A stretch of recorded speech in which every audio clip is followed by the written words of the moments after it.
Continuing on with August of 1999, we're now looking at the N64 Armor Ins. Is that how you pronounce that? Anyway, data format previewed N64, price to be confirmed, out Christmas, developer probe, publisher acclaim, Mortal Kombat for all you folks who wasn't aware. Call 0171 344 5000, players 1 to 4. Special features, expansion and rumble packs. Other formats, none. And we've got the rather lovely Oliver Hurley to do the preview. Herds of overgrown alien insects try to take over the planet aren't really good for anything, aside for target practice, that is. It's a bug hunt and you're all invited. Being an alien isn't just about looking hideous, ugly and taking day trips around the universe in flying saucers. These days, fighting for survival is as important as being able to scare small children. Distant solar systems aren't what they used to be, though.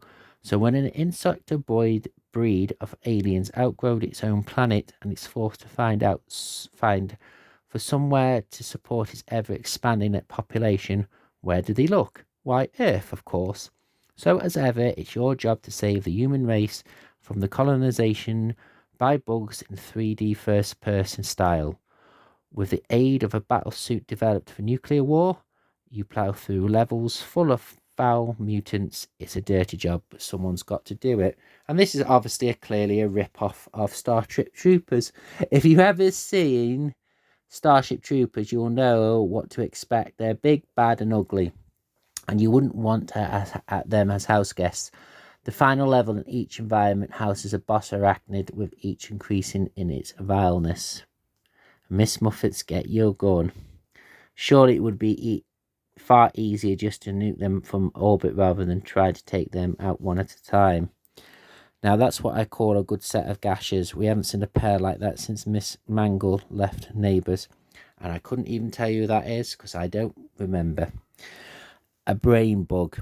Developers Pro plan to improve on Turok 2 by using better AI and making their levels more action-packed, so rather than the loads of times exploring, expect an instant slaying frenzy insect.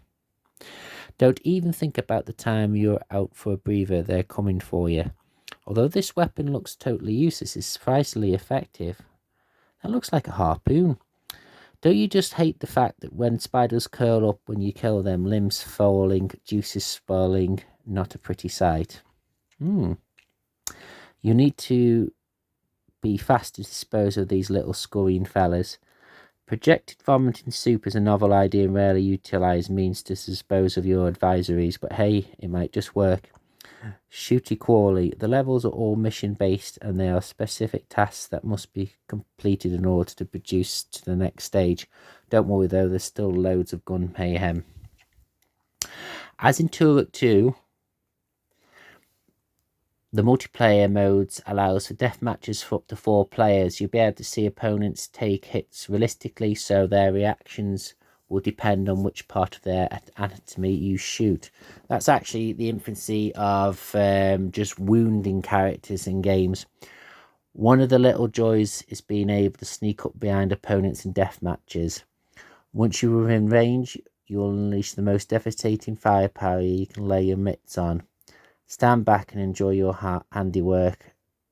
That should keep your opponent quiet for a while. Craps. The game's comic-based characters are kitted out with experimental body armor that protects against the toxins limited from aliens. As you might fight your way through the game's 20 levels, your suit will sustain damage. If you take too many hits, its built-in nuclear device will detonate. Phantom and ouch. And that looks like something out of Metroid, doesn't it? Let's be fair. Quite how it's possible that the contraption is beyond us. How can you move in that, I should say, yeah. Is it a French stick down your pants, or are you just pleased to see me? Global Ant Farm. There are 5 environments in total: Siberia, South Africa, jungle, Egyptian desert, Mount Fiji, and Alien Hive. Each one hosts a different family of insects. Don't think much of your central heating. So I think it's got a lava pit in there. As you progress, each environment hosts even more foul foes. Each of the levels have a 1950s B movie feel to them. It's not every day you see a swimming pool that colour after all. That's actually quite true. Even the pyramids aren't immune from insect attack. The alien hive is an environment and trickiest environment you'll visit. What a suitor.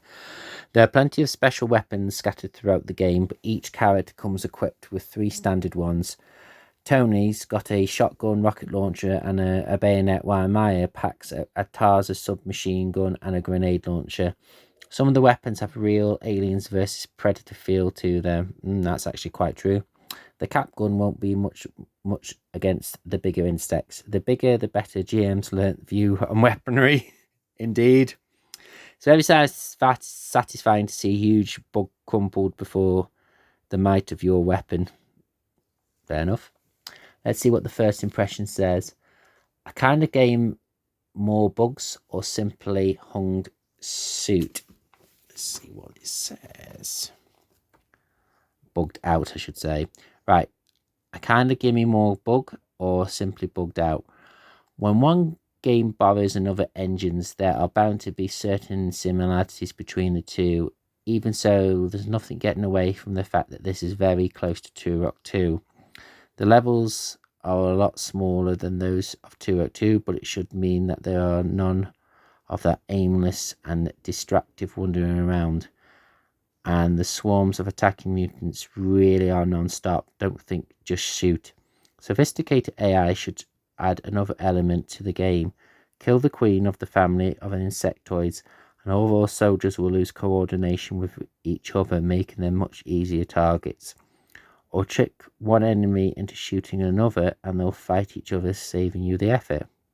Fair enough, that's called tactics, people. This is a game to play with your mates, though. There is the usual deathmatch scenario, but it's also a rather novel simultaneously two-player game when you have to complete additional tasks in order to finish each level. There is still a long way to go before it's finished, but from what we've seen, Amorous promises to be a very interesting proposal for fans of the kind of first-person shooter. So keep an eye on these pages for the latest on this bug fight. The good cop, bad cop, lots of horrible enemies, sophisticated AI in the next multiplayer game. Will it differ from Turok 2 or be another you've seen it all before? Where's it at? Much of the level design is done, but there's still plenty left to do on the enemies and their AI. Acclaim are looking to have MOS finished in time for Christmas. More of this later this year. So, basically what this is a Starship Troopers clone / well, that's it really. What you find out with the N64, it was very good at third person shoot 'em ups. So obviously you've got GoldenEye, Perfect Dark, Turok 2, Turok 2, 1, etc, etc, etc. I personally am not a big fan of first person shoot 'em ups. Obviously you had Doom 64 and Quake 2. So this was kind of like something that was probably overseen by a lot of people. And besides, if somebody mentions the word first-person shooter for the N64, naturally they're just going to go for GoldenEye, maybe Quake 2. But this, I don't think I heard much of it after I come across it. But apart from that, thank you very much for watching this little video. Next one, I have no idea what that's all about. Thanks for watching. I'll see you soon.